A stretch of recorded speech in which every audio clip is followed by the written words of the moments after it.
Cricket में नया उसूल हुआ नाफिज, 60 सेकंड में ओवर शुरू ना किया तो जुर्माना होगा आयद। आईसीसी ने क्रिकेट के रूल बुक में एक और उसूल का इजाफा कर दिया है। ये उसूल सफेद गेंद से खेले जाने वाली क्रिकेट के दो फॉर्मेट्स ओडीआई और टी20 को तेज करने के मकसद से लाया गया है। इसके तहत अगर टी20 या वनडे में इनिंग्स के दौरान ओवर करने में तीसरी मर्तबा 1 मिनट से ज्यादा की ताखीर होती है तो बैटिंग करने वाली टीम को 5 इजाफी रन दिए जाएंगे। इस उसूल के मुतारिफ होने के बाद कप्तान और बॉलर्स को हर वक्त हिकमत अमली के साथ घड़ी पर भी नजर रखनी होगी। नया उसूल फिलहाल सिर्फ मर्दों की क्रिकेट में लागू होगा। ट्रायल मुकम्मल होने के बाद उसके नताइज का तज्जिया करने के बाद इस उसूल को मुस्तकिल कर दिया जाएगा और फिर उसे खवातीन की क्रिकेट में भी मुतारिफ कराया जा सकता है। ये ट्रायल दिसंबर 2023 से अप्रैल 2024 तक चलेगा। ख्याल किया जाता है कि इससे मैचों की रफ्तार कम नहीं होगी और तमाशाइयों की दिलचस्पी बरकरार रहेगी। कई बार वनडे मैच 8 घंटे की हद को भी उबूर कर लेते हैं। ऐसी सूरत हाल में न सिर्फ खेल सुस्त हो जाता है बल्कि ब्रॉडकास्टर के लिए भी नुकसान का भी खदशा होता है। ये फैसला इंटरनेशनल क्रिकेट काउंसिल यानी आईसीसी के बोर्ड इजलास में किया गया। आईसीसी ने कहा है कि अगर बॉलिंग टीम पिछला ओवर मुकम्मल होने के 60 सेकंड के अंदर अगला ओवर फेंकना शुरू नहीं करती है और इनिंग्स के दौरान 2 बार ऐसा करने पर कोई जुर्माना नहीं है, लेकिन अगर तीसरी बार ऐसा होता है तो 5 रन का जुर्माना आयद किया जाएगा, यानी बैटिंग करने वाली टीम के स्कोर में 5 रन का इजाफा कर दिया जाएगा।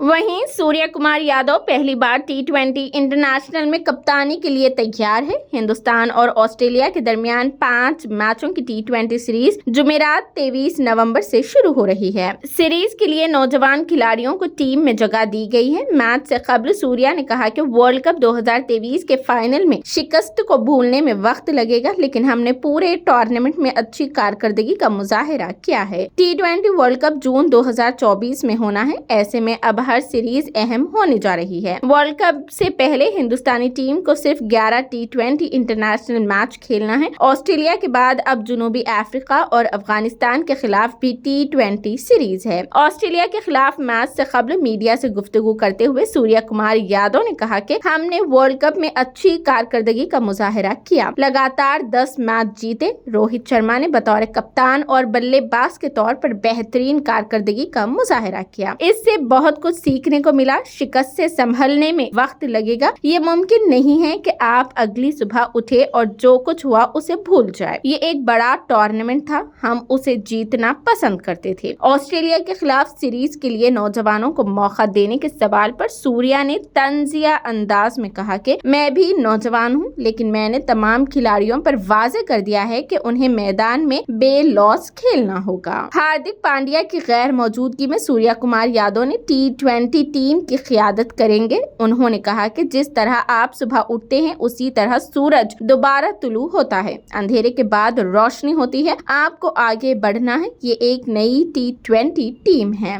जो चैलेंज के लिए तैयार है। सूर्या कुमार यादव ने कहा कि हर किसी के लिए टीम पहले आती है और बाकी सब कुछ बाद में आता है। मैंने आईपीएल में इन खिलाड़ियों के साथ काफी वक्त गुजारा है, कुछ के साथ हिंदुस्तानी टीम के लिए खेल चुके हैं, ऐसे में वो मुझे अच्छी तरह जानते हैं। उन्होंने कहा कि हम सीरीज के हवाले से पुरजोश है। टी20 वर्ल्ड कप हमारे जहनों में है, ऐसे में ये सीरीज तमाम खिलाड़ियों के लिए अहम है। ऐसे में मैंने कहा बेखौफ खेलो। मालूम हुआ है कि टीम इंडिया 2007 के बाद से टी20 वर्ल्ड कप का खिताब जीतने में कामयाब नहीं हो सकी। ऑस्ट्रेलिया के खिलाफ सीरीज के बाद हिंदुस्तान को जनूबी अफ्रीका का दौरा करना है। 3 टी20, 3 वनडे और 2 टेस्ट होने हैं, जिस पर जितेश शर्मा और ईशान किशन के दरमियान विकेट कीपर बल्लेबाज टीम में होंगे। सूर्य कुमार यादव ने कहा कि ईशान अच्छा खेल रहे हैं, हम ताल बरकरार रखना चाहते हैं। वो हमारे लिए अच्छी कारकर्दगी का मुजाहिरा कर रहा है, जिसमें एशिया कप और वर्ल्ड कप में मुख्तलिफ पोजीशंस पर बैटिंग की कारकर्दगी भी शामिल है। दोनों रोड में शामिल है। हम आज रात फैसला करेंगे।